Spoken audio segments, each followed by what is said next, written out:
Good evening, and welcome to the candidate debate in Legislative District 20. My name is Luigi Del Puerto, and I'll be moderating tonight's debate. A little bit about me. I've been with the Arizona Capital Times for almost 12 years now. The Arizona Capital Times is your premier newspaper that covers state politics. So we will be writing about the races throughout the state, and if and when you do get elected to the legislature, we will be there to cover your actions as well. So I recently found out that my wife is Nurse of the Year, and then my sister-in-law is Teacher of the Year, and so I finally realized what my wife has been trying to tell me for the last 20 years, which is I am the weak link in the family. So a couple of housekeeping notes before we begin. Silence all your phones and electronic devices. Also, and this is very important, please refrain from interrupting the debate. It is being recorded and it is being live streamed for on-demand viewing and post-captioning services. The Citizens Clean Elections Commission is the sponsor of tonight's debate. The Clean Elections Act is a campaign finance reform and voter education measure initiated by the Arizona citizens and passed by voters in 1998. As part of its role, the Clean Elections Commission provides clean funding for qualified participating candidates who agree to abide by the Clean Elections Act and rules. These include contribution and spending limits and foregoing private funding, and of course participating in commission debates. Now, as I had mentioned earlier, we encourage the audience to ask questions. Do ask a lot of questions. This is your opportunity to engage the candidates this way. And you have pens and paper, and we have clean election staffers. Please hand them over to the clean election staffers, and they'll give them to me. If you need additional cards, just raise your hand, and we'll give them to you as well. If you have a question for a specific candidate, please include the candidate's name on the note card, and we will consider that question during the second half of the debate. We do screen the questions for clarity to eliminate duplications. We want questions, not speeches. And of course, we refrain from personal attacks on candidates. This debate is scheduled for 1.5 hours. It's possible that we will not get to all of the questions tonight, but we'll do our best and we'll try to cover as many questions as we can. Candidates, our debate tonight is divided into two halves. First, you'll have an opening statement. You will each have 1 minute, and we'll just go down the aisle. It's easier that way. And then during the question and answer portion, we will be asking questions, and it will be posed to all the candidates. You will have 2 minutes to answer the question, and the first candidate that answered the question will have another 30 seconds if you wish to avail of it to respond or weigh in. And then we will rotate the questions and who gets to respond first. Easier for me to just do it this way, less confusing. The second half, we will allow a different question for each candidate, but we will also allow somebody, if you want to interject or weigh in, you will have, let me backtrack a bit. So the candidate that is asked the question will have 1 minute, and then if you want to weigh in, you'll have 30 seconds. And the way you do it is just raise your hand, and then I will call on you to weigh in. And we'll try to keep it robust, of course civil, and we'll try to cover as many questions as we can. Now, obviously, we asked everybody to be polite and give each one a fair and uninterrupted hearing. Now, we do have time limits, so if you go over the time limits, I'm going to press a button, and then either you're going to go up. I'm just kidding. We'll try our best to keep within the time limit. So, as I mentioned earlier, we'll begin with opening statements. So, good evening. My name is Paul Boyer. I'm your current state representative. For those of you who haven't met me yet, I'm running for the open Senate seat since I only get a minute. If you want to, visit my website, boyeraz.com, for more information. I was born and raised here. I went to Mirage Elementary, Desert Sky Middle School, and Deer Valley High School. I earned both my degrees from ASU West And my wife, my beautiful wife, Beth, and I, we live right by SU West. I earned my undergrad in English and my master's in communication studies. I was also the editor-in-chief of the student newspaper, and I considered becoming a journalist. So watch out, Luigi, maybe someday. Now I'm a teacher. I've been teaching. I'm on my 5th year. I've taught 10th grade high school literature and history for 3 years, 12th grade last year, and this year I get to teach 11th grade. I was a spokesman and policy advisor for House Majority. I was at the Department of Corrections for 3 years as their legislative liaison. And again, BoyerAZ.com for more information, and I look forward to, and thank you to everybody for your attendance here. Well, good evening. My name is Doug Urban, and I'm running for the State Senate right here in LD20. I'd like to thank Clean Elections and Luigi for hosting the event tonight, and for my fellow candidates for being here.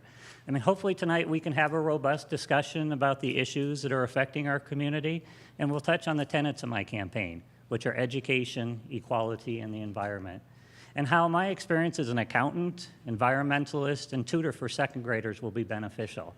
But before we get into that, I want to let you know one of the other goals of my campaign is to include more people in the political process, especially from groups that are traditionally underrepresented. That's why my key advisors is a very diverse team that includes people that are students, teachers, educators, people of color, people with disabilities. They all have varying backgrounds and different opinions, but they do believe that everyone should be treated with respect and represented equally and honestly. Thank you. Hi, good evening, everyone. My name is Matthew Marquez. I'm a candidate for State Senate here in LD20 as a Democrat. And I'm running because I'm probably sick and tired of what's happening here locally and at the national level. And that's really why I'm running. Being raised by a single mother for a majority of my life, we were that family that fell through the cracks, but my mom was that type of person that worked really hard. And so I want to ensure families that are working just as hard, or give them the opportunity to have a better life, to get an education like I did, or to use another skill set. Maybe education isn't necessarily for you. So I'm just here to represent the middle class, the working poor, the oppressed, the people that feel like they don't have a voice here in the process, and to get them involved and get them engaged. You can go to my website to learn more about me. Go to Facebook, my Instagram as well, Marquez for AZ. And I would definitely appreciate your guys' support. Thank you. Hi, good evening, everybody. My name is Dan Anderson. I'm a candidate. I'm a Democrat for the State House. I moved to the district when I was, I think, 15 years old with my parents. So I have been here since 1972, so it's been, I think, 46 years. I've seen a lot of good things happening in the district and some bad. I have a daughter that's special needs, so she's the reason why I'm running. Her benefits need to be restored back to what they were when they're in 2008 is when her benefits started taking a big cut. So that's the reason why I'm running. And you can go to my website, danforaz.com, and learn more. Hi, I'm Hazel Chandler, and I'm running for the Arizona House of Representatives on the Democratic ticket. I'm not a politician, I'm a grandmother that's just really, really concerned about the future for our grandchildren. I believe that our district needs a strong woman's voice that will fight for children and our families. I've spent my life working in Arizona in a lot of different areas. I'm a certified public manager. I've worked in education. I've worked in early childhood. I've worked in behavioral health, healthcare, and a few other odds and ends along the way. And what I've seen is that when we can come together, when we can work together, we can develop programs and services that work for all of us. My major issues are issues such as strong public education, climate change, and environmental issues, and making sure that all people have a good health, quality health care. Thank you very much. Hi, everyone. Thank you for being here. Thank you, Clean Elections, for hosting this. My name is Chris Gilfillan. I'm running for the House of Representatives on the Democratic side. For me, there's three main issues. One, public education funding. 2, small businesses, and 3, government accountability. I come from a family of public education teachers, and I want to restore the $1.1 billion of cuts that have been made at the legislature since the recession. The legislature needs to step up for schools. We need designated funding sources regularly in the areas of curriculum, technology, and safety and personnel, especially including joint technical and career education programs. I also want to fight for the thousands of small businesses inside of LD20. I want to make sure that they can survive on a level that they can compete with the big national corporations, restore access to research and development funding, and be able to find the employees that they need. Finally, as an editor and a lawyer, I want to make sure that we have a transparent government and hold elected officials accountable. We can start by ending dark money prohibitions and requiring politicians to report any financial interest when advancing legislation. Thank you so much. Thank you, candidates. As I mentioned, we do have a very good first question. So, with all the tension between parties, the name calling, the divisions, how or what will you bring to the community or to the legislature together for our common purpose? Let's start with Paul. Thank you. So I've been fortunate enough to do that currently. What I look at, any piece of policy, any legislation that's before me, I always ask myself, is this good policy? Is it needed? And give me a good argument for it. Same thing I ask anybody who comes to lobby me on a bill. Give me the arguments, and then give me the arguments against it. I've passed legislation that has been unanimous or near unanimous. An English language learners bill that gives more flexibility to the locals. For example, I think that went 59-1 in the House, and it passed. It stalled in the Senate, but I'm going to bring it back. There's other piece of legislation, PTSD for first responders. That passed nearly unanimously. I think there were 2 no votes in the House. So I do work across the aisle. I'm able to, I think, present good arguments, compelling arguments, persuasive, and get good policy through. Doug, yes. So my history, I was also a software designer. So I would work with very large Fortune 100 companies and often designing things that they were directly competing with each other. But I learned to listen to what they really wanted so that they could figure out how we could work together and get these things done. And that's what I'll be doing at the legislature. So even with people who are across the aisle, if they have a great idea, that's fine. Let's talk about it. Let's see what we can do together.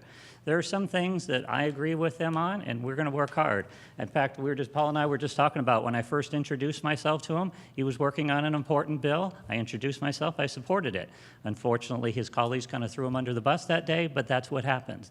But I will work hard because I know that listening to people is how you get things done. Don't go in and say, this is what I want to do. Will you support me? I want to hear what your opinion is on the topic. What are your end goals? And then we can find out what we have in common and work towards that. There will be areas that we disagree, and we'll have to understand that we're going to disagree with that and work together. But if our goal is to make Arizona a better place and to make sure that we treat people with respect, then we can always work towards that. Now, whenever I look at a piece of legislation, I am always going to look at it with 3 things, just like I look at a lot of things in life. Does it respect everyone? We want to make sure that no one is being treated poorly or harmed by this legislation. Number 2, does it have an actual need? Is it good? Is there really a problem we're trying to solve, or are we just trying to appease some group? And then 3rd, is this best for Arizona long term?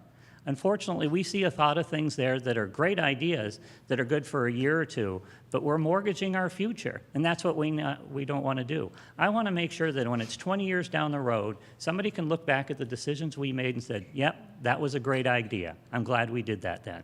And those are my goals. And so I'll look at every piece of legislation under those 3 criteria. Thank you. Matthew? Yep.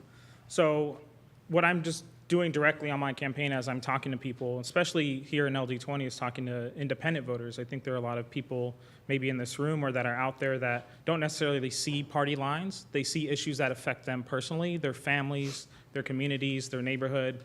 And I think that's what we have to think about when we start thinking about working across the aisle, is how is it going to affect my neighbor? How is it going to affect my mom? How is it going to affect my aunts, my uncles, my family, and my friends? And I think too often people are bought by special interest groups, varying levels of government, and they're only beholden to the money, and we got to start being beholden to the people.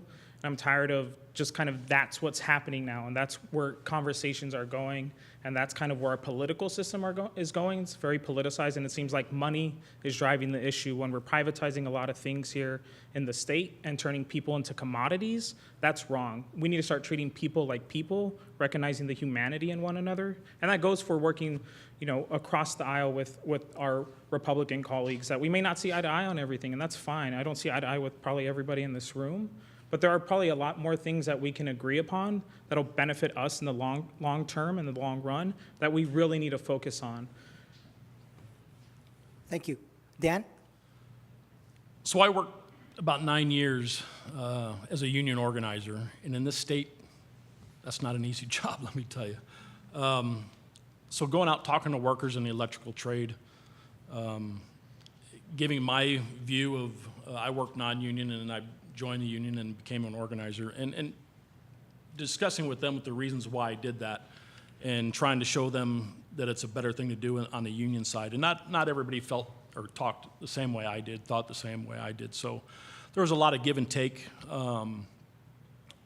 trying to show them, how it's better to be a union electrician. So I think I can take that to the same concept to the state and work across lines, work across the aisle, build coalitions and work together. I'm an old school Democrat. There's give and take on everything, and you can't always have everything that you want. You have to work with the other side to get things done. So that's what I'm planning on doing. Hazel? Thank you. I've been in Arizona for about over 40 years, and most of that time I've been in management, leadership type positions, both in government and in nonprofit and private industry. And one of the things that I've found in all of my work is that when you bring groups of people together and bring the stakeholders together, we find solutions to our problems that we never ever dreamed would be the solutions. I've recently worked for First Things First for 8 years. We were part of the team that built the early childhood program that was from the initiative that was passed in 2006. And this was based on collaborative leaders bringing stakeholders from the community across all political lines and finding real solutions to solve the issues that we're facing our young children, to get them ready for school, ready to succeed in school. This was such a powerful process, and I firmly believe whenever we get a group of people together, we put all of the issues on the table, we can find solutions that are going to work, not just today, but on a long-term basis. We can find ways to solve the problems of inequality, of poverty, of our underfunded education. But it only happens when we all work together. We need teachers at the table in any education discussion. We need all of the stakeholders, and we need to listen to them and put that into legislation. Thank you very much.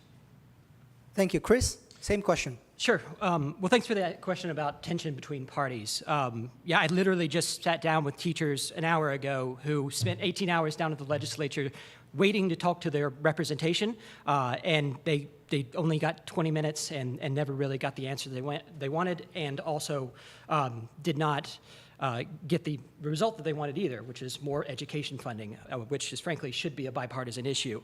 I grew up in a bipartisan household. My father is a steel worker who's a Catholic deacon. He believes strongly in the right to life. My mother's a public school teacher's assistant. And I was a former Rotarian where we have to talk to each other and get along. They have a four-way test that I would use down at the legislature when looking at legislation. One of the tenets of which is it fair to all concerned? I think that's what we need to talk about, and talk about ways that we can make sure that legislation is fair to everybody who is concerned. In my background, I'm a graduate of law school, and I was an editor of a newspaper where I had to talk to people of both sides and present issues on both sides on an objective basis. I'll continue to bring that down to the legislature. I also went to law school in the South where there's not so many Democrats, so that gets me, I get to talk to Republicans about their issues and I understand what they're coming from, where they're coming from. But I think there's some tenets of things that we can all agree on that have not been represented down to the legislature, especially in education. I want to fight for a full-day kindergarten, expand pre-K programming for schools in low-income areas. I think that's a bipartisan solution. I want to make sure that we have a full and transparent audit of our and corporate tax credits for school to tuition organizations. I think that's a bipartisan solution. I want to make sure our charter school oversight board can have power to hold the charter schools accountable to the same standards that our public schools are there. I think that's a bipartisan solution. I'm happy to work with anybody across the aisle about that, and I will continue to do that when elected. Thank you. So you mentioned teachers trying to get a meeting with their representatives. There was a pretty huge teacher protest in the legislature a couple weeks ago. And my question is, do you agree with the teachers' decision to hold a strike? Let's start with Doug. Yes, I do agree that the teachers had to do something. The reality is they did not want to strike. I was down there every day, and I talked to hundreds and hundreds of teachers, and over and over again I heard, I feel guilty. I want to be back in the classroom with my students. But after year after year after year after year of them demanding some action from the legislature, which they had not followed through with, even after being sued because they could not live up to the requirements of the Constitution, so we had to pass Prop 123, the voters did, because it wasn't the best economic plan, but the schools were so desperate for money. But all we kept hearing then was that was the first step. And then teachers were, where's the next step? When are we going to get more money? When are we going to get these 5 things that we're asking for? And we kept hearing the Republican legislature say, maybe 1%, maybe 2%. We can try and do something. Maybe we'll add $100 here or $100 million here or there. Trust us, we'll get there. Well, finally, after walk-in after walk-in, that they said, this is what we need. We need our students to be funded. We need our schools to be right. They were not getting a response. They were pushed up to the wall. I was actually in the Financial Advisory Committee meeting when they came out with the rosy projections. And they said clearly, you know, our economics, our revenue is better than we projected. But this is Arizona, so things go up and things go down. Well, I think the governor was nice to hear that first part of the sentence, that things go up. And so he took that, because he knew he was desperate when he saw those 50,000 red shirts, that there was a political issue going on. So he stood up and said, okay, we'll get 20%, and then somehow figured to do that. I give credit, and I think that is a wonderful step. But I don't think we can rely on the same people who have constantly said, sure, we'll get it, just trust us, we'll get there, year after year, and only take action when their back's against the wall. We need people in office who will actually do it and treat education as priority 1 from day 1, so that the educators can stay in the classroom where they want to be. Thank you. Matthew, the same question. Yeah, so definitely, I think Red for Ed was a positive thing. It moved that needle in the conversation about how do we fund our public schools better, how do we hold accountability when it comes to lining the pockets of private companies that are running educational institutions. And I think it was more than just them wanting to get a raise, right? It was a conversation about how do we get more funding just for the classrooms, period. And Doug alluded to Prop 123, and that's a perfect example of, you know, robbing Peter to pay Paul. That wasn't really, there was no oversight, there was no accountability within that bill, and so the money would just go to the districts, and there was no accountability as to where that money went. And so we need to build more accountability and transparency when it comes to funding our public education system, and especially when it comes to funding, you know, some of our private charter schools that use ESAs and other things that, you know, is getting used by our tax-paying dollars to line the pockets of private corporations and people able to buy, you know, $1 million homes in New York. So I think those are the issues that they wanted to bring up, and those are the issues that are still not resolved. You know, in 2020, this issue is it's gonna be an issue again. And we can't just keep on putting Band-Aids on gunshot wounds. We have to figure out what the root of the problem is and fix that problem. We can't keep on putting the burden on taxpayer dollars. We can't keep on putting the burden on communities that are already strapped for cash, are already struggling to live and to make ends meet. We need to put the burden on us, on the legislature, on candidates to come up with better solutions. And I think that's what we really, really need to do. And that's why I strongly supported the Red for Ed movement, because it was that conversation that wasn't happening here across the state that needed to happen. Dan, same question. Do you agree with the teachers' decision to hold a strike? Well, as a union member, I would say, heck yeah, I do. I just asked what took you so long. I graduated high school in 1976, so I had no idea the schools were in that type of shape. I think that they need to get out in the public what was going on. 'Cause I think a lot of the people in the public didn't understand how bad the schools really were. Sometimes going on a strike like that is hurts through the public. You know, the public doesn't always agree with what you're doing, but it's something that's got to be done. They were able to get one of the demands with their raises. Let's see how, you know, in the future, how those raises are going to come out. But they still need to, they're still looking to get the schools funding for fixing the buildings, textbooks. There was 4 of their demands that weren't met, so they still need to be out there working to get those things done, and that's what I think most of us up here are willing to fight for, help them to do that. Hazel? I started my life as a teacher, or my adult life as a teacher, and I loved it. I loved it beyond any description. But I was a single mom with 2 kids, and I could not support my family. And I made the most heart-wrenching decision that I had ever made in my life, and that was to leave teaching. That was 40 years ago. It is unconscionable that we are still facing those same issues today. We still have schools that are not funded. We still have teachers that are underpaid, and classrooms that are falling apart, bathrooms that don't have basic supplies. This has got to change. I was there with the teachers at the walkouts on Wednesdays. I was on the street corners, and I was down at the legislature with those teachers, and many days with tears in my eyes, because for the first time, women and men that are teaching were standing up for their rights and saying, no more, no more.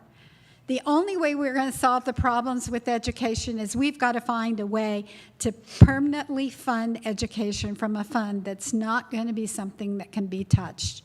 I worked for First Things First, and in First Things First passed a tobacco tax to fund early childhood education. That's the first time ever we had a steady funding source for education in Arizona. We have to look at all of the options and find a way to do that for our public school education. It is critical. It is our future of our country, of our state, depends on it. We will not have a strong economy unless we have a strong educational system. Thank you. Chris? Yeah, I think they did the right thing. I'll go back to my conversation with the teachers just an hour ago. Then they felt guilty about going out as well. It may be a bit of a semantics, but this was a teacher walkout, not a strike. They had the supports of their boards and their superintendents. And frankly, these teachers did it for their kids. They did it for their kids so that the teachers could get support and get the support that they need. Right now, teachers are ineffective because there's no one there to replace them inside the classroom. We have chronic teacher shortages. I think if we can increase salaries more than just what Doug Ducey promised inside of the budget, we can really increase the pool of teachers that we have available and ensure that principals are effective in putting them in place. But this wasn't just one issue about a raise. This was about funding as education as an institution. That means we need to make sure that our facilities are up to date and in line with modern standards through the School Facilities Board. I think there needs to be a curriculum review and replacement on a scheduled basis to make sure that, as opposed to just when funding is available. That's what these teachers were fighting for. That's what they were down there demonstrating. And that's why they spent 18 hours down at the legislature waiting to talk to their representative. I also want to make sure that they, get the funding for things that are not just teachers. That's what public schools are about. We're talking school nurses and school counselors. We're talking about people like my mother, who's a teacher's assistant for special education in a middle school. We need greater funding for things like that, and that's why I supported them walking out. Paul? I'm in a unique spot given that I believe I'm the only person on this panel who's actually in the classroom every day. And I struggled with it. I was grateful to talk to the teachers. I was grateful to hear from them and get their perspective. I also supported the governor's pay plan, the 20% by 2020, because I wanted to get them back in the classroom because I was concerned about interruption of student learning. There's only 180 days in the school year. Many days are, you get half days, you get field days, you get field trip days. I mean, there's so many other things that student learning is always interrupted. Let me give you an example. The last book we do in 12th grade is Brothers Karamazov by Dostoevsky. It's 750 pages. He was paid by the page and he was a gambler, so do the math. So the point is, I would have never finished that text with my students if I had walked out.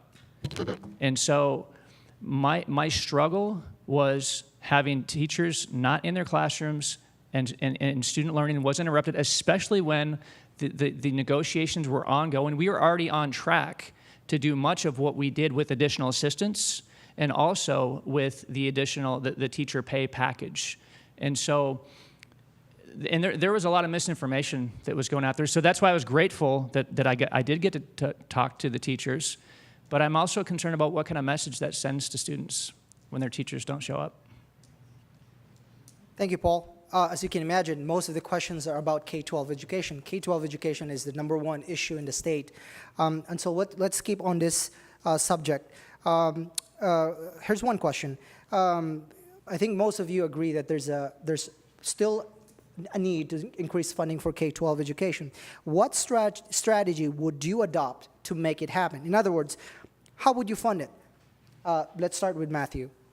Yeah, I think it's kind of a loaded question because there's a lot of places where we have different solutions to funding. Like first things first, with the tobacco tax, we can look at decriminalization of marijuana and see how that looks and what other models are being used that are already successful.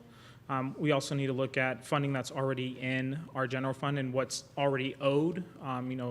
The money that's essentially back pay from 10 years ago. Those are the places that we need to go. I don't think we need to keep on putting that burden on us, on the taxpayer. We need to, again, look at the budget and take away some things. Maybe we take away, private prisons and get rid of that. I think that's more of a burden on our community than education. I think we need to invest more in education than we need to invest in our prisons, because Arizona as a whole is investing a lot more in our private prison system than we are in our public education system, and I just don't understand why that's happening. Why we're turning people into commodities. If you guys have a chance, read about $1 million blocks. That's a thing that exists, and there are plenty of communities in Arizona, in Phoenix, in LD20 where that's a reality of a lot of people's lives, a lot of students' lives. So there are things where we can scrape funding away and put it back into education, and that's where I come from, and those are some of my solutions.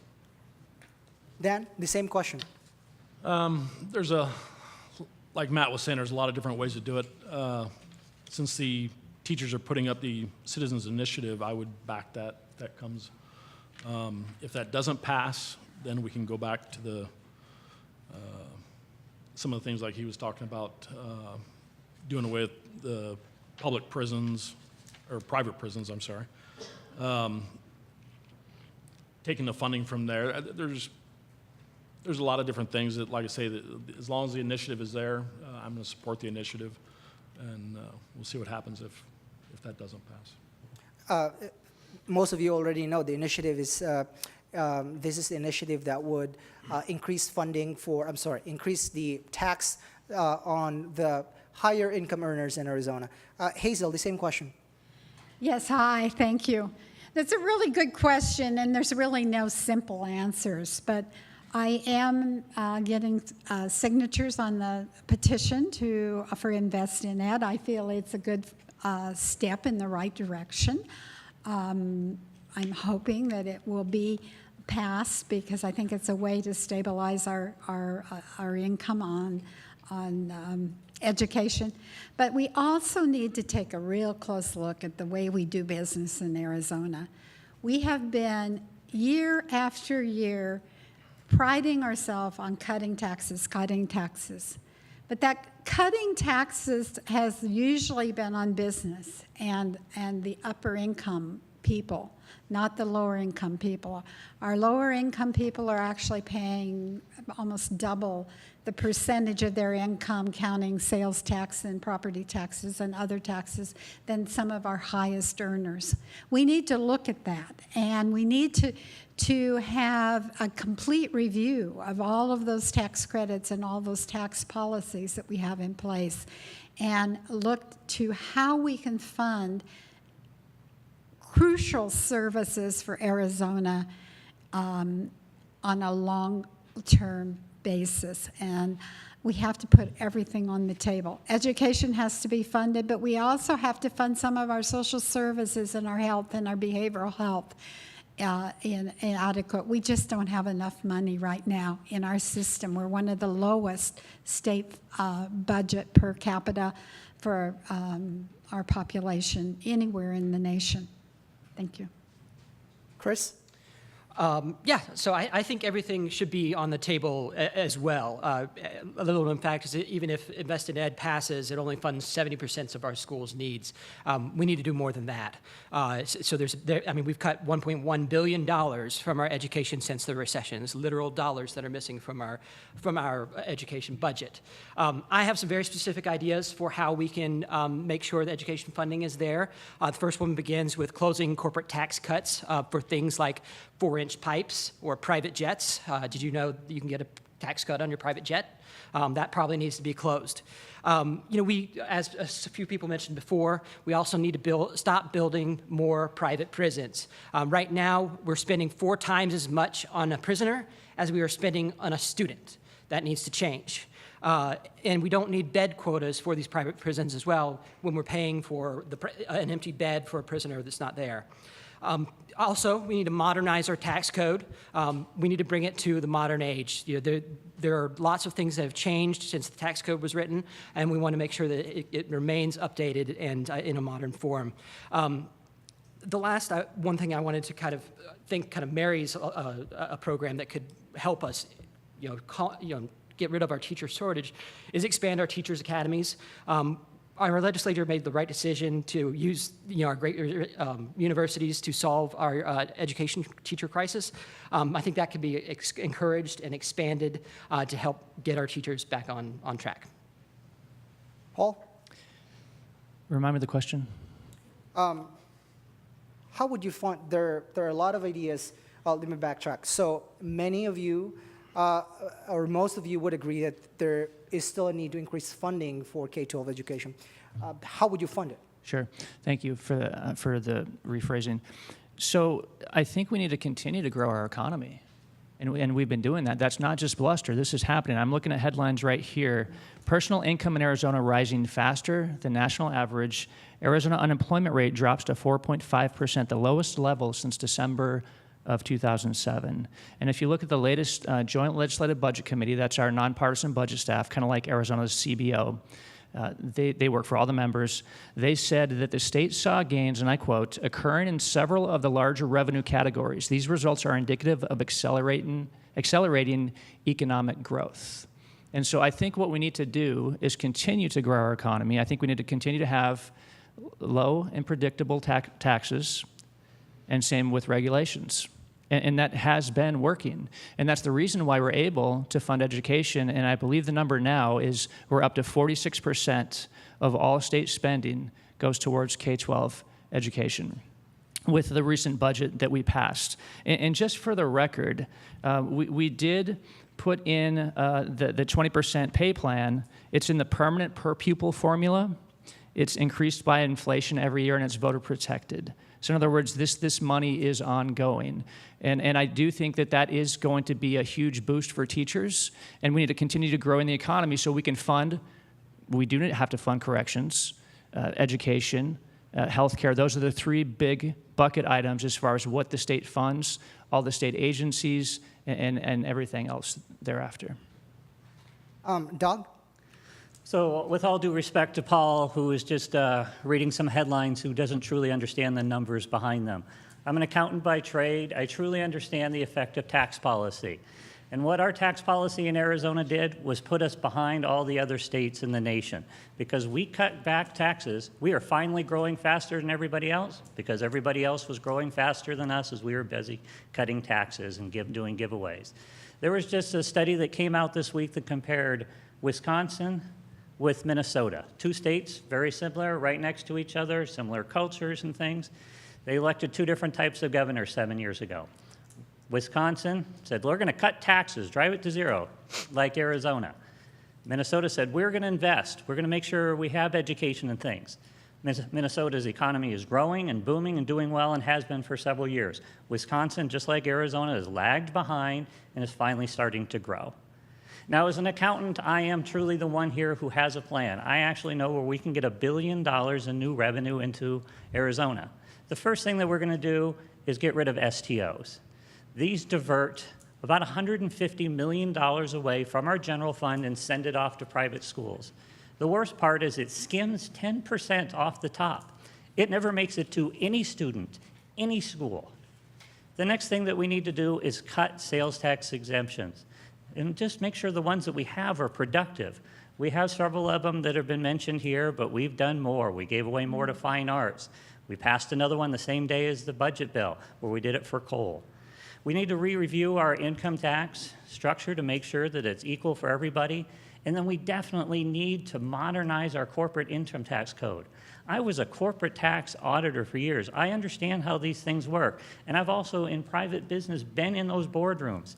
So I understand what happens when a state says, hey, look, we're going to lower your tax rate. Don't think the first thing they say is, hey, how do we rush all our employees to that state? They look to see what else they're going to do with it. Thank you. So we're very close to the second half of our debate. So what I want to do is we'll just go straight into it because we're only looking at a couple minutes. So I was mentioned. Do I get 30 seconds? yes. So just real quick, Paul. Yeah, so Doug, actually, this isn't a headline. This is from our Joint Legislative Budget Committee. This is much more than a headline. They're actually saying the April collections represented an increase of $166 million, or 16.2% above the prior year. And the April sales tax revenues grew by 10.8%. These aren't just headlines. These are real dollars that we're able to fund education, public safety, and healthcare. Could I mention real quick? I'll give you 30 seconds, yes. Please. Sure. Because, yes, he's looking at the top of that in the JLBC meetings. I go to the JLBC meetings. I listen to those committees. I go to the JRC meetings. I'm sorry I haven't seen Paul there. He's not on those, and that's fine. He hasn't assigned to those committees. But they go through all the numbers behind him. So there is a summary at the top that he's talking about. But you need to understand where those numbers are royally flowing through and what's the true effect on our economy. So that's what I'm looking for. That's what an accountant can do when they get into the legislature. Before we move on to the next question, the other candidates, do you want to weigh in? You have 30 seconds if you want to. Pass. All right, Yeah. so Oh, I was going to say, go ahead, Matthew. Yeah, so I think a lot of the conversation here has been we're continuing to do the same thing over and over and over without any new ideas, and that's the problem. There are no new ideas at the table, and we need to start thinking outside of the box, right? We need to start thinking about other ways that we can fund education, not just the same old conversation that has been occurring throughout our state and put us in the hole that we're in today. So here's our next question. Some of you asked about the charter school program. As you know, Arizona has one of the most robust charter school system in the country. Recently, there had been numerous news reports about accountability in the charter school system, with some asking for more accountability, more specifically applying some of the requirements that are applied to district schools and then applying them as well to charter schools. So let me ask Dan, what are your thoughts about calls for applying the requirements and regulations that are applied to district schools to also go to charter schools? So you're talking about the district schools being under the same, Rather, the other way around. So charter schools, schools. being on the same requirements or regulations that district schools are under. I have to say I'm not a big fan of charter schools.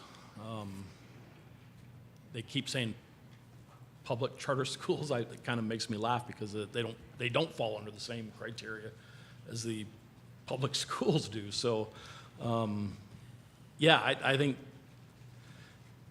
even even the funding for them is, I think it's 1.5 times of what the private schools get. So I would say that they would need to follow it completely and not get any more of the money, the $5,000 I think it is that the private schools get. Yeah, they should exactly fall under the same principles or categories as the public schools do. I can't understand why they don't. Anybody else want to weigh in on that question? Yeah, I mean, I just want to Go say, ahead, Chris. I just want to say, yes, they definitely should be accountable just like our public schools. I Anybody would else? also weigh in and say, yes, absolutely. We need the same fiscal and educational accountability in our charter schools as we have in our public schools. It's something that is a real crisis in our state. We have a lot of charter schools that have real fiscal issues, and we had a bankruptcy this year. We need to really address those with strong changes to the requirements. You're here. Same, sure. Go ahead, Dan. Doug, so anyhow, yes. Sorry, Doug. That's all right.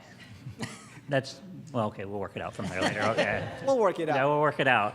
But definitely, we do need to have charter schools playing by the same rules. Unfortunately, in the budget reconciliation bill this year, they made public schools put out there and says, here's what our average teacher salary is, but then put in a special line that says charter schools do not have to disclose the same things.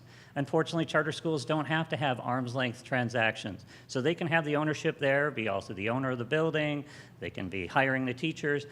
Charter schools have their place. They can be a good thing, but we need, as citizens who are paying for this, to be able to look out there and see how our money is actually being spent. Chris, go ahead. 30 seconds, please. I just want to make a point. There was a report that came out from the Grand Canyon Institute a few years ago that said of our charter schools, 77% of them are self-dealing, meaning they're awarding contracts to themselves. I think that's reprehensible. We need to have them go through the same process that a public school would go through. We'll go on to the next question. Some of you asked about the school voucher program. The state of Arizona allows for what's called the empowerment scholarships, and what it is it allows parents to be able to get state funding to spend for their kids to go to either homeschooling or go to a private school. Previously, this program is limited to certain categories. In the I think 2 years ago, the legislature opened it up so that every kid in Arizona could be eligible to get state funding and go either to a parochial school or a private school or homeschooling. Now, there is a cap on the enrollment, so it's capped, although it is available to everybody. My question is to, I think, Hazel. Right, you're next on my list, Hazel. What do you think of the school voucher program? Do you support it? Yes. If yes, why? And if no, why not? I think that we in Arizona as taxpayers need to fund one school system, and that's public education. We do not have the financial resources to fund multiple sources. As we raise the number of children that are allowed to take part in this program, we drain money out of our state budget. This is pre-tax. This is when you submit your tax return, or when a corporation submits their tax return. This comes right off the top of your taxes, so it never comes into the state budget.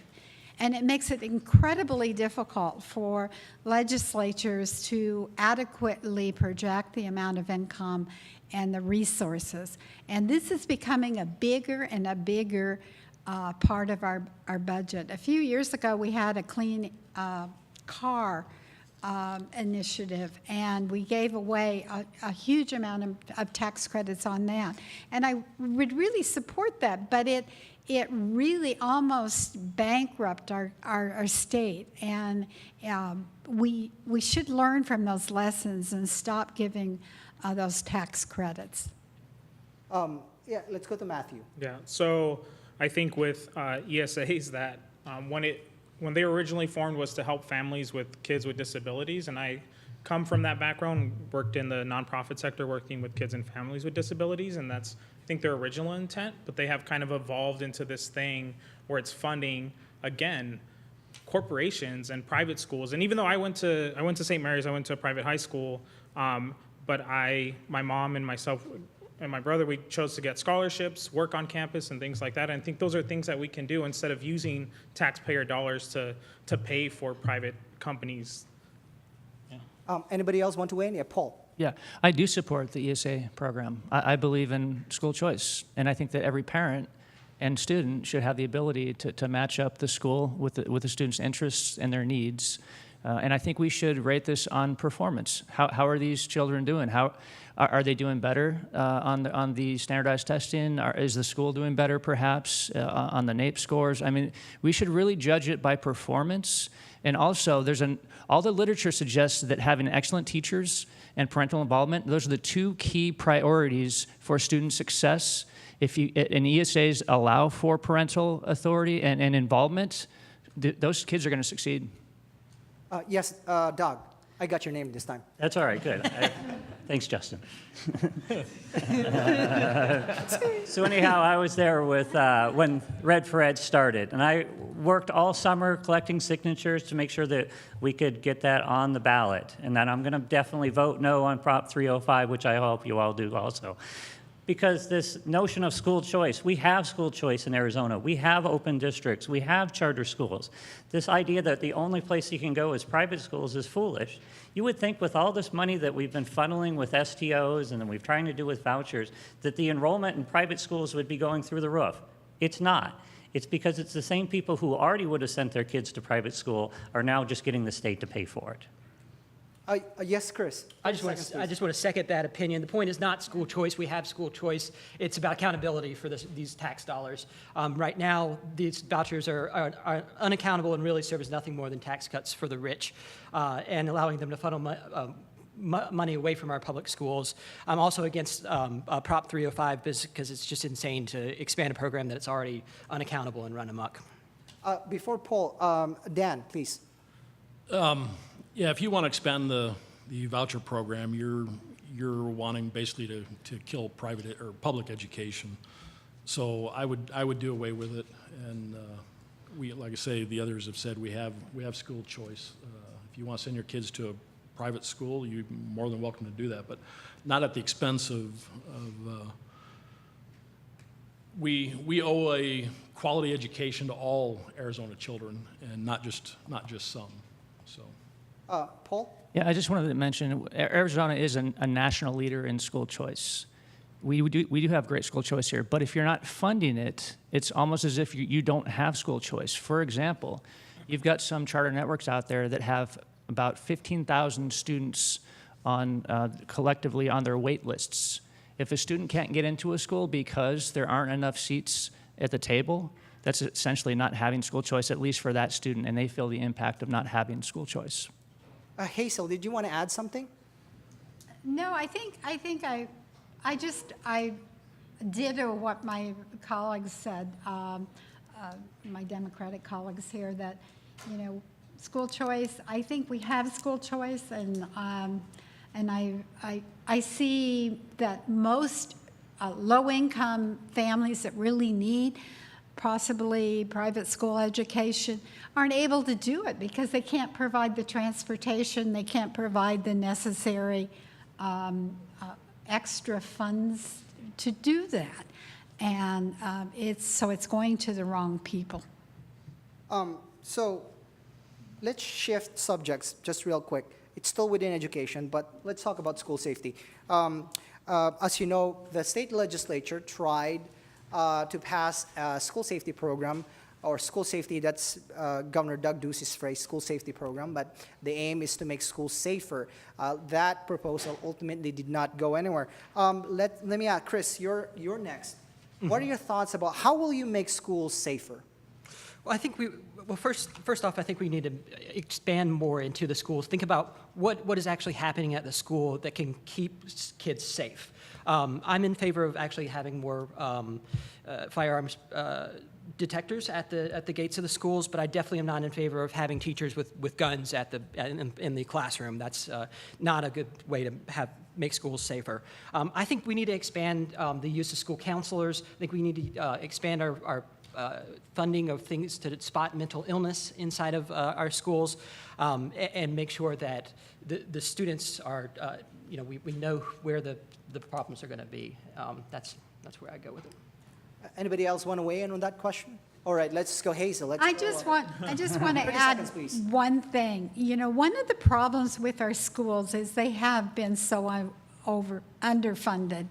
And we have teachers that are dealing with classroom sizes that they were never meant to deal with. And so they don't have the time, and they don't have the resources and counselors or trauma specialists or social workers or nurses that can intervene with those children that have problems. And so what happens is these kids fall through the cracks, and we end up with violence in our schools, and that has to change. Dan? Yeah, we need to put more counselors in schools. We need to improve our mental health system, and secure our campuses. Our campuses need to be locked down. Anybody else want to weigh in? Let's go with Doug first. First, Governor Ducey, if you're spending your Friday evening watching an LD20 debate, please call a special session and let's get this problem solved now before more things happen. But I was proud to stand with the students from March for Our Lives, and I think they have the right idea and the things that they want to do. Because remember, these children need to be safe not just in the school, but on their way home, when they go to the movie theater, when they go to church. So this is an all-encompassing issue that unfortunately we can't address fully in 30 seconds, but we can in a special session, please. Special session, Paul. Yeah, so on school safety, I've been working for 2 years now on an anonymous hotline that will allow any student to report any violent or dangerous activity with, on the other end, having sworn law enforcement, either retired or current, so they know the best protocol depending on what the situation is. I was working with the Attorney General this year, and then the governor ultimately took it over and made it a part of the school safety package. Unfortunately, as you all know, the school safety package did not pass. But I will be working on, should I make it back next year, I'll be working on that, making sure that gets through next year. So our next question is actually you're next on the list, Paul. Remind me, did you vote against the Kelly Butler amendment that would, well, this question is about the Children's Health Insurance Program. So a little bit of background. The Children's Health Insurance Program has been, the freezing of that program has been lifted as a result of federal funding. Now, that federal funding is 100% only for a few years. So, the law that we passed a couple years ago says that if federal funding for the Children's Health Insurance Program falls below 100%, then the freeze is again imposed, meaning to say that without change in our laws, it is assured that in a couple years, the enrollment for the CHIP program will be frozen again, which is something we have done a couple years ago. So, Paul, remind me, did you vote for or against the Butler amendment that would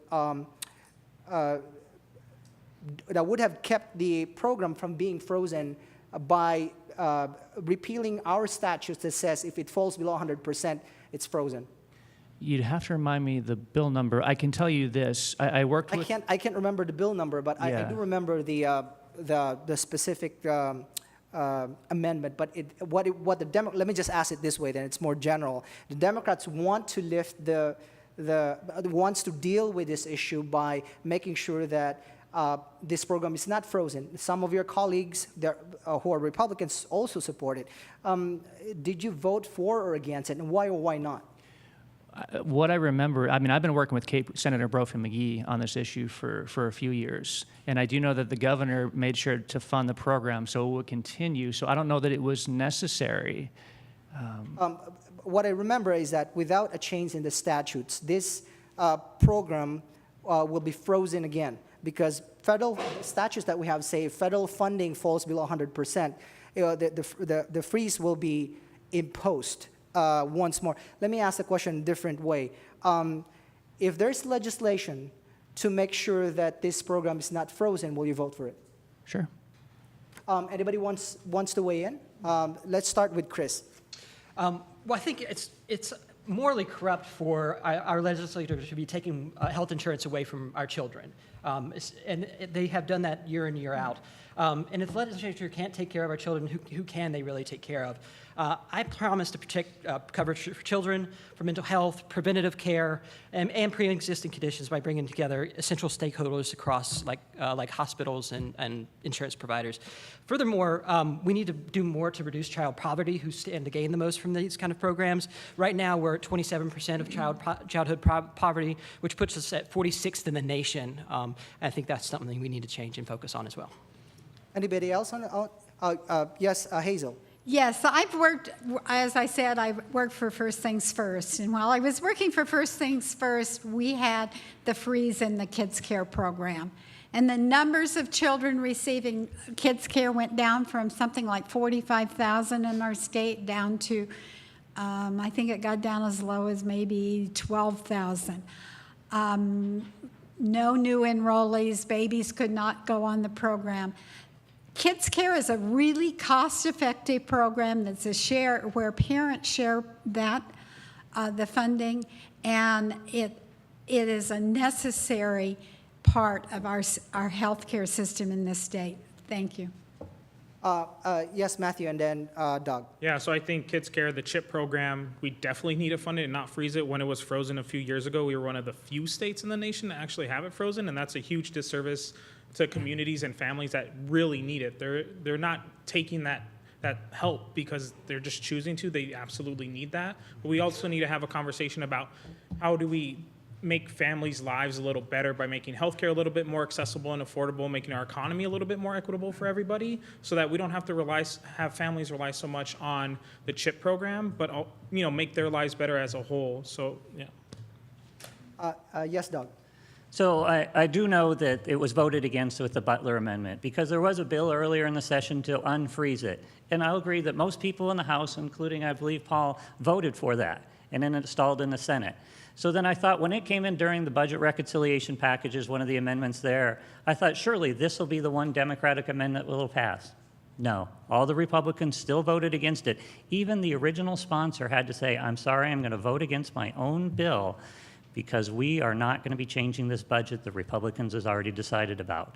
They would not vote for any Democratic amendments. They will not look across the aisle for good ideas. Anybody else on the panel? Let's move on to the next question. Doug, this is for you. What is your plan to generate additional revenue for the state? So give me one specific program or one specific path that you would like to see adopted to generate more revenue for the state. Sure. So I actually have a full plan because it needs to be a broad base of things. And there's no way in a minute that I can describe everything that we need to do here. I mentioned STOs before that are draining $150 million off of our system.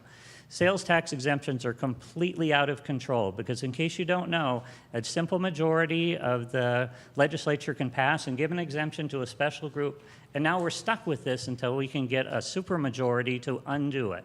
They need to be sunset, they need to be reviewed regularly to see if they're truly productive. As mentioned before, giving away sales tax exemptions to private planes, to coal plants, to fine art, to many things like that, it is not productive. Even one of them is on smelting operations. They don't have to pay sales tax on the electricity they use. That's just deplorable. We need to also been looking at our corporate income tax structure right now. Currently, we've just lowered the income tax rate for corporations year after year. It does not matter if this corporation has any interest in investing in Arizona or not. They just get free money. Great, thank you. What we need to do is look at it and say, hey, which corporations are actually going to be invested in Arizona? And I'm not talking about picking individual winners and losers. I'm talking about setting up played rules that says, look, this is the rules. If you invest in Arizona, you get a lower rate. If you don't want to, that's fine. That's a business decision you're making. Yes, Chris, 30 seconds, please. Just to respond to Doug's comment about corporate tax breaks, I want to sponsor a research and development tax break to help tech companies, especially the ones in Arizona. We're talking Boeing and Honeywell. They have paid for themselves threefold. That's something that I want to bring down to the legislature and promote because we need the tech entrepreneurs, especially in our district, considering it contains ASU West and Glendale Community College. I'm sorry, Chris, can you elaborate on that a little bit? What is it exactly that you want to do with the tax structure for the bigger companies? If you agree to do research and development for tech companies inside of Arizona up to a limit of $5 million, you get that $5 million back. Now, some of our larger corporations, talking kind of Infusionsoft, have said that is the reason they stayed in Arizona, and then they paid that tax break because they brought so much business into Arizona back threefold. So you're talking about basically increasing the research and development tax credit, correct? Yes. Yeah. Anybody else want to weigh in on that subject? All right, so let's move on to the next question. As you know, the U.S. Department of Justice has, how do I put it, cracked down on the border, if you will. This question is a bit more general, but and this question is for Matthew. Well, this question is for the panel, but let me ask Matthew. Do you agree with the current approach of the Department of Justice regarding immigration on the Arizona border? And, well, I guess not just Arizona border, but our border with Mexico. Why or why not? If we're talking about building a wall, no. If we're talking about dividing families, no.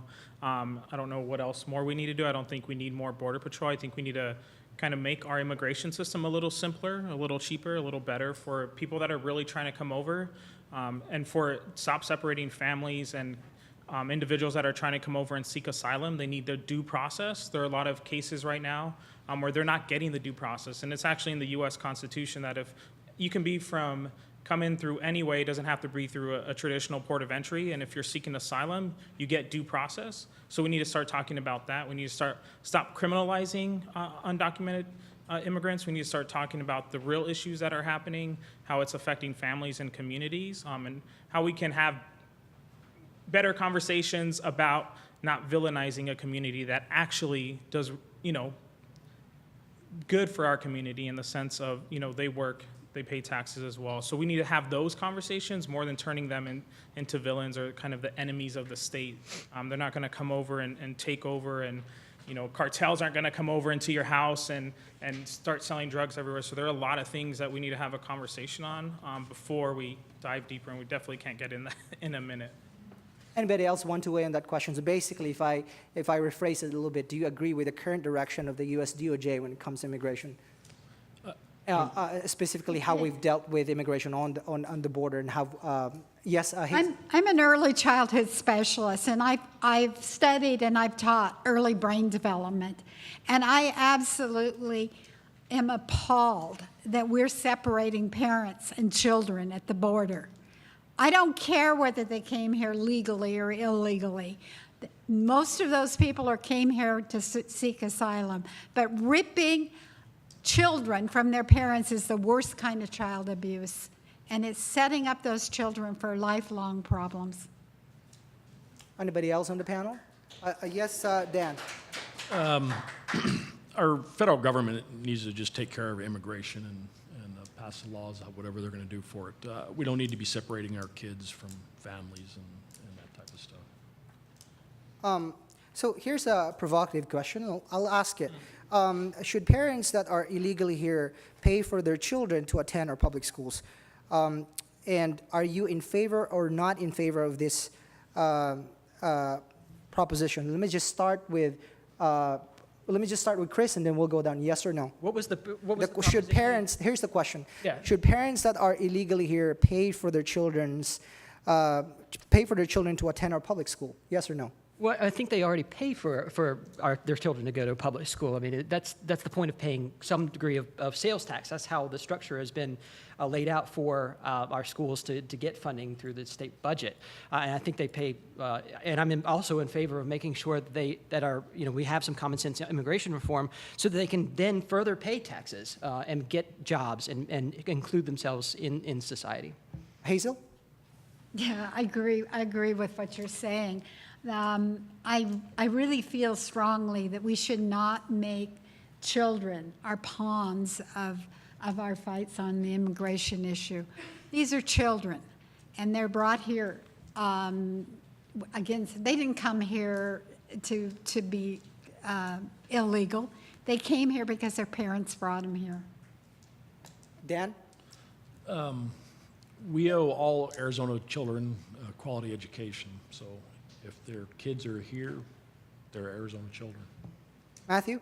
No, with what money? What you guys don't let them get jobs? You guys, there's the wages that are already here aren't even livable wages.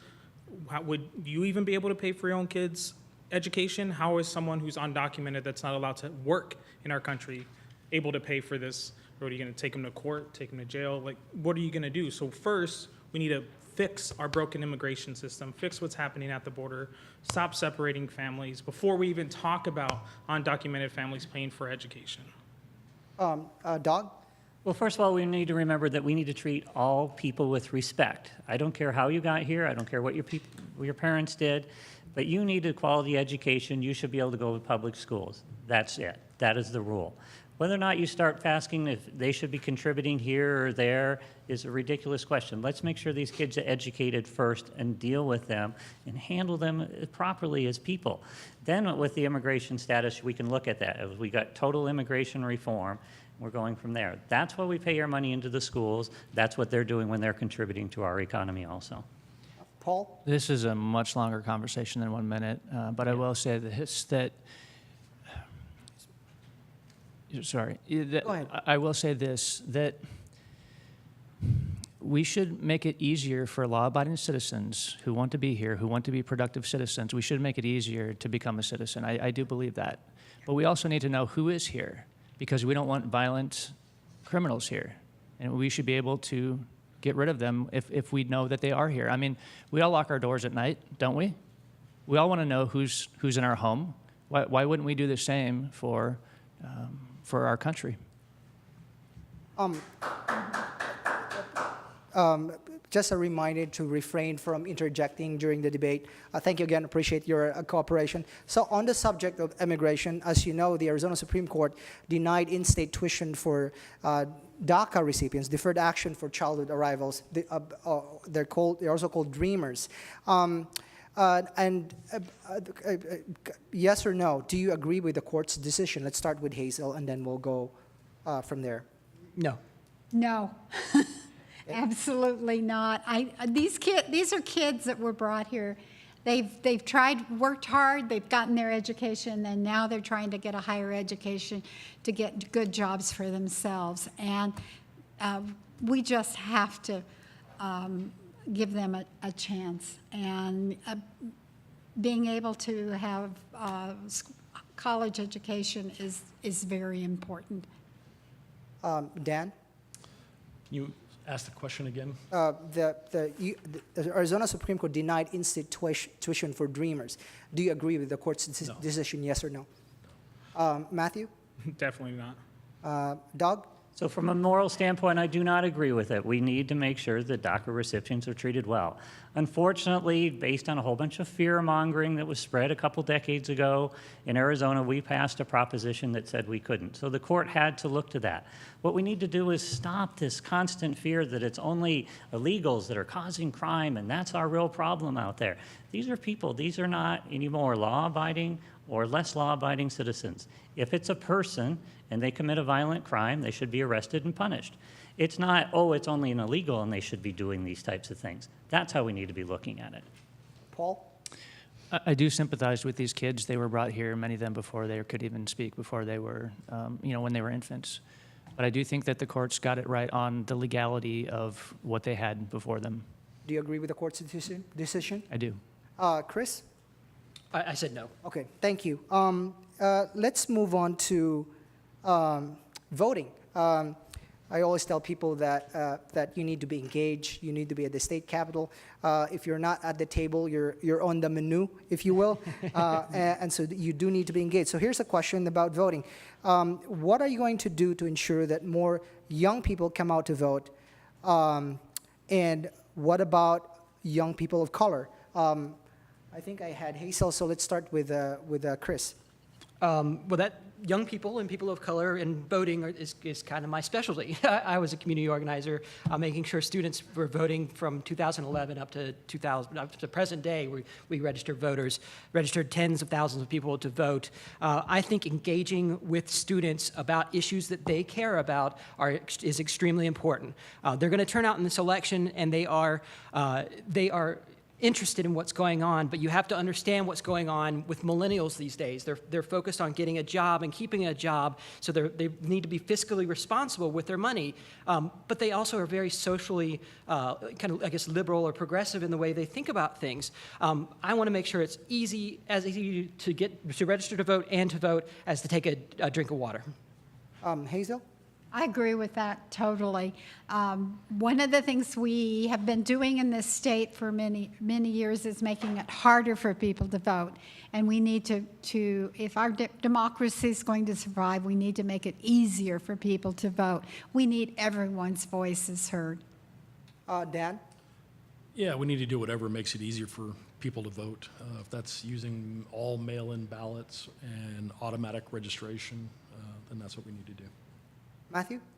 Yeah, I think that's too short of a time, but we got to meet people of color and young people where they're at. We can't expect them to show up because we're worried about getting jobs, we're getting our careers, we're paying off our student debt. So where do we meet them, and how do we talk to them? How do we conversate with them? Do our campaigns, does our system, is it technologically savvy? Is it accessible through the internet? So there are a lot of things that we can do to kind of update our archaic system of voting. I like the automatic, where you should opt out of voting, not opt in. That's kind of what I think would be best. Yes, Doug? So first, we need to have same-day and automatic voter registration so that you're not disenfranchised because you showed up to the roll-in polling place, because you didn't change your address or whatever. And I worked hard with CASE to go out and help register people who are underperforming voters or who are not registered to vote. And then I also have 2 teenagers at home. I'll tell you, they're thinking of other things besides political discussions, even when Dad's talking about it all day long. But when I explain to them that a good half of the conversations that happen down at the legislature are about them, not about us older folks, hopefully they are going to get more engaged, and I think that message is getting across. Paul? I think Arizona actually has one of the most convenient, easily accessible voting systems in the nation. I mean, servicearizona.com, all you need is your driver's license. It takes you 2 minutes to sign up. You can vote by mail. You don't even have to show up.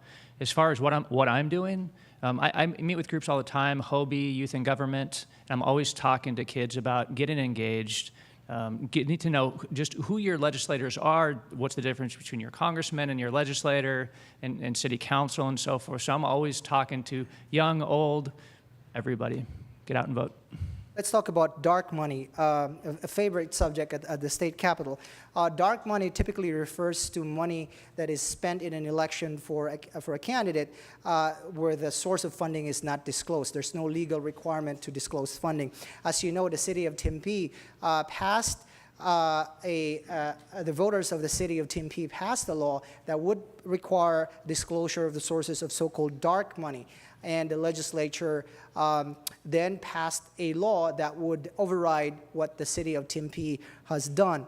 So let's start with Chris. Sure. Do you think cities should be able to force disclosure of sources of dark money? I sure hope they could. I wish the legislature would do more kind of in that world. I mean, I come at this as a former newspaper editor. I would track down money in politics and make sure we reported on it fairly. In my opinion, Arizona needs more sunshine. They need to shine lights in these dark places where we're getting our money. That's why I ran as a clean elections candidate this last time, and I can't take money from corporations or special interests, no dark money. And I want to make sure that we continue building legislation down at the legislature for that. But we've seen an assault really on clean elections and independent redistricting at the legislature. This is a problem and needs to stop. We need more sunshine and less dark money. Hazel? I could echo everything he said. He put it so well. But definitely, I would not be running if I had to run and take PAC money or dark money. It just would not be an option for me. And we have to get dark money out of our politics. I've been passing the, I've been getting signatures on the dark money petition, and I support that wholeheartedly. Dan? Yeah, I support the dark money initiative. I think also we have to look at our lobbyists and take away the, or ban the gift giving that they're able to do. Matthew? Yeah, I think we definitely need to get rid of dark money and, bring to light what's happening, what corporations are behind specific candidates getting elected, or kind of, being the coffer for specific races. And that begins by, I'm assuming this should be very much a bipartisan issue. I don't know how many of you want corporations making policy for you, but I hope you guys have all signed the Outlaw Dirty Money petition to get, dark money and dirty money out of our political system, because that's a problem from very much the local level to the federal level. When this is a pay-to-play system, that's very much a big problem. Doug? So I too have been circulating the petition for Outlaw Dirty Money. And then I was actually in the Senate when they were at the Senate committee when they were right after Tempe passed their ordinance, and the state rushed in and said, oh, we're not going to allow that. And you kept hearing them, the Republicans say, oh, but if we tell people who paid for this, then marauders are going to come to their house and threaten them. Well, that's ridiculous, because all of us who are running as clean election candidates and the folks who gave us $5, your names are out there on the website. If you contributed to our campaign, your names are out there. So you have to wonder, what are they so afraid of that they need to hide behind this dark money? Dark money sounds terrible, right? It's good marketing, but there's unintended consequences. So long as individuals can get harassed, and they can, and if you don't believe me, ask Brendan Eich. He was the founder of Mozilla Firefox. He gave $1,000 to a one-man, one-woman marriage campaign years ago, years before he was fired. It was disclosed that he made that contribution. He was fired. That'd be like firing Steve Jobs. He's the founder, or he was the creator of that web browser that many of us use. And so my concern is, as long as individuals are either harassed or could face potential repercussions, no, I don't support that. I can clearly see that side agreeing on one thing and this side saying another thing. We are almost out of time, so I do have one question to ask, and this is for everybody. And let's start with, I think, Dan. What is an issue you disagree with your party on, and how would you address it? Wow.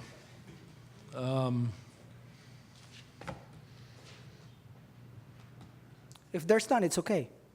What's that? If there's none, it's okay. Well, I'm just trying to think of one that I disagree with. Boy, right offhand, I can't think of one right now. We can come back to you in Okay. a couple seconds. Matthew? Yeah, this might be a shock to a lot of you, but I'm a gun owner myself, and I don't think that getting rid of the Second Amendment should be a thing. It's in the Constitution for a reason. But I think we do need to have a more conversation about can we reclassify assault weapons as we classify automatic weapons? They're really created for only one thing. If you want to defend your home, buy a shotgun or a handgun. We need to talk about bringing back the CCW, the concealed weapon permit, because that's a thing that we need to have. We need to talk about closing the gun show loophole, things like that. So there are things that we can do to make gun access better, but I don't think we should get rid of the Second Amendment. Doug? So you got specific issues, because if you think of the party as being one person, you can agree. That's what's great about the Democratic Party. It's a big tent, and we can all have different ideas within it and follow along. Where I disagree is when you get into this party says this party says that. And there's mainly two parties down at the legislature, and one of them is much better at keeping their members in line. They will be threatened and say, look, you don't vote our way, this is what's going to happen to you. Where the Democrats are a little more, hey, I think this is right, so I'm going to go ahead and do this. I mean, we've seen to have some Democrats stand up and make really tough votes because they had to stand up against their party. Even up against the exemption for coal mines, because her constituents said, look, They are the coal miners. We really want this. She did not believe it. It was not part for the Democratic Party, but she stood up and listened to her constituents. She didn't just listen to her party. And so that's what I think is important, so I may disagree with times. Paul? Well, I'm a Republican because I tend to agree more than less with the tenets of the Republican Party. But I will say this, and it's not so much the party as it is the president, and that's on tariffs. You know, they say that a war is when you shoot, the other side, and tariffs are when you shoot your own citizens. It actually harms Americans more than it harms anybody else. And so that's something that I vehemently disagree with if you will, the head of our party at this moment. But yeah, I definitely disagree with that. We are almost at the end of our debate tonight, so let's give our candidates a round of applause, and then we'll ask them for just closing statements.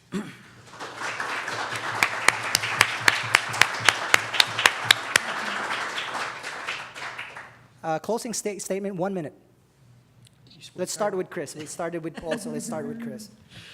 Well, like I said, there's 3 things that I want to advocate for down at the state legislature. That's education funding, small business, and government accountability. I come at this naturally. My mom is a teacher's assistant in a middle school. I want to make sure that we fund it appropriately. $1.1 billion that we've lost since the recession is unacceptable.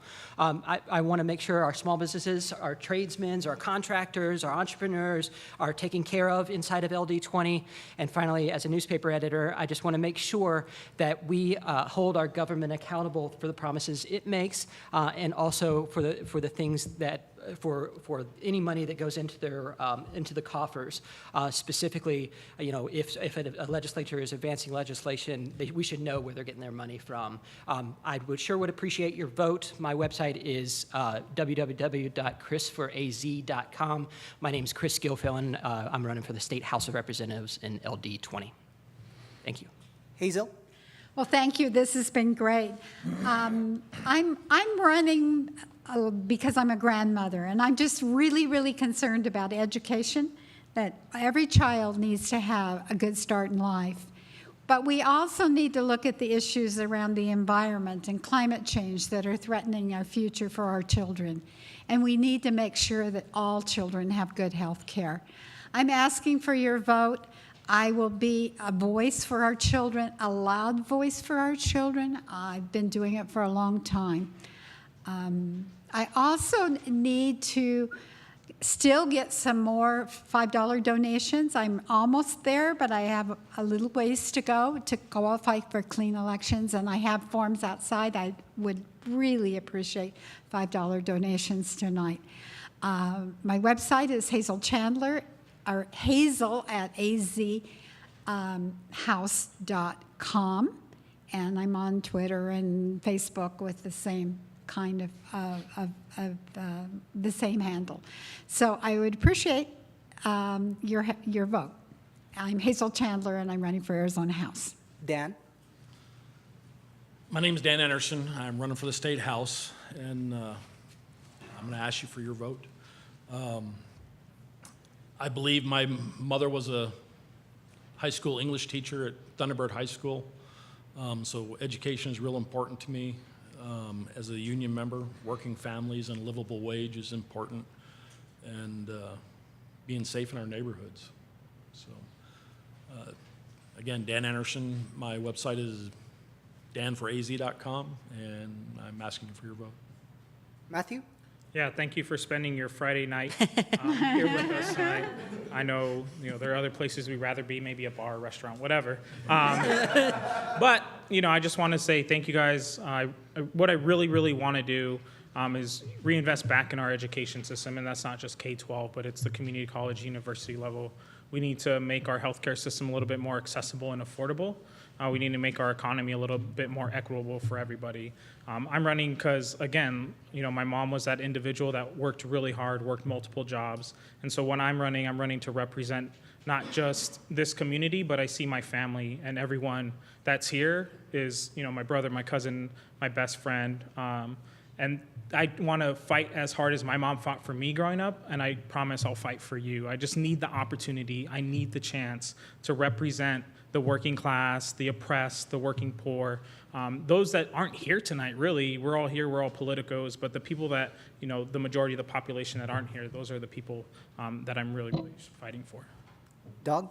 So I want to thank everybody for attending, and tonight we've discussed some important issues in our community, and if nothing else is more clear, it's the fact that we need people in the legislature who are actually going to address these issues and get things done. Over the last year, I have talked to thousands of people in LD20, and first of all, they're thrilled when I say I'm an accountant. They say, great, because you understand tax policy, we don't, but stop robbing our money and giving it away to corporations. But then they also tell me what they really want is a legislatures that will listen to them and then communicate with them honestly and then do their job. So what I always say is, yes, please contact me, and I ask everybody out there to do the same thing. If you want to contact me, please go to my website, www.irvinforaz.com. I look forward to hearing from you. I look forward to earning your vote, and I look forward to representing you in the state Senate. Thank you. Paul?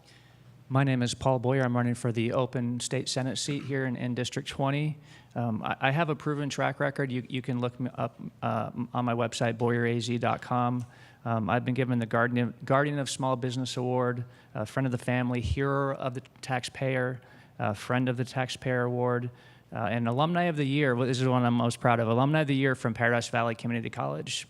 And this year, the Arizona Police Association, they gave me their Legislator of the Year. And they don't do that every year. They tell me that the bill that I got through, helping them deal with their PTSD with some of their officers, they were so grateful that they gave me that this year. I was able to help fund the Schools for the Deaf and Blind. I actually knocked on a door of a gal who teaches there, and she thanked me in sign, and her husband explained her gratitude of a bill that I got through that helped fund her pay increase, and also for the early childhood development, the 0 to 3 population. So please visit my website, boyeraz.com. Look forward to meeting you, and hopefully I can earn your vote. To our candidates, thank you so much for participating in this forum. I had fun. I hope you had fun as well. And to our audience, we thank you all for taking the time to spend the evening with us. We encourage you to visit www.azcleanelections.gov/voter-dashboard if you want to find information on the primary election, the candidates, the issues, and to view this debate later on. Please fill out debate evaluation forms and return it to our volunteers. Your feedback is very important to the commission, and it will help the commission improve its future debates. Again, thank you all. My name is Luigi. I'm the associate publisher and editor of the Arizona Capital Times. You can visit our website. It's www.azcapitaltimes.com. Thank you, and have a wonderful night.